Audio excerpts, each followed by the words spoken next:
The way you hold your racket should change to suit different shots. Today, we'll explore the concept of grip for the ground strokes, volley, and the serve. Before we get into it, I'd like to share a couple of concepts.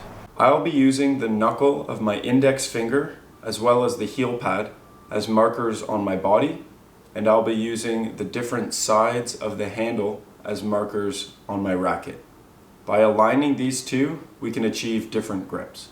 The continental grip, otherwise known as the hammer grip, because it kind of feels like you're swinging a hammer, involves having your knuckle on the top right corner of your grip. The Eastern forehand grip is when the knuckle slides over to the right hand side. If I spin the racket in my hand to where my knuckle is on the bottom right side of the handle, we call that the semi-western grip. And if the knuckle is all the way on the bottom side, we call that the western grip. Let's start with everybody's favorite shot, the baseline forehand. As racket technologies have evolved, topspin has become ever more important in the game of tennis. The result has been a closing or tipping down of the racket face, and this is achieved by transitioning from the more traditional continental grip to an Eastern forehand to the semi-western to nowadays even the western. I personally use a semi-western grip, but for beginners I recommend starting with a Eastern forehand grip. It does provide a little bit less spin, but it's more forgiving.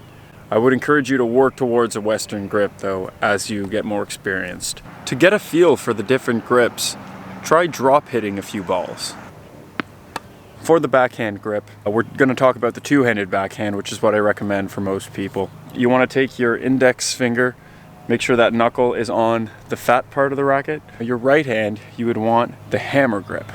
It's always good to make sure that when your racket is back in the setup, that your right wrist is fairly straight. The most common mistake I see with the forehand and backhand grip from the baseline is that players hold it way too tight. I would recommend your grip strength to be at a 2 or a 3 out of 10.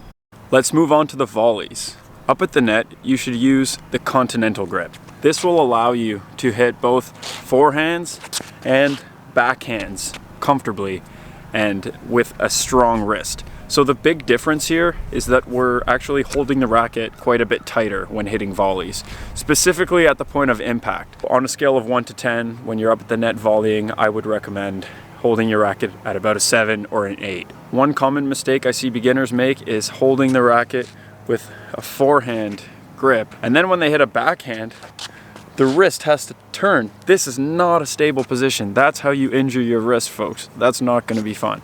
So hold it as if you were holding a hammer, and then you should be comfortable with the backhand or the forehand. Finally, the serve. For the serve, you should use a continental or hammer grip.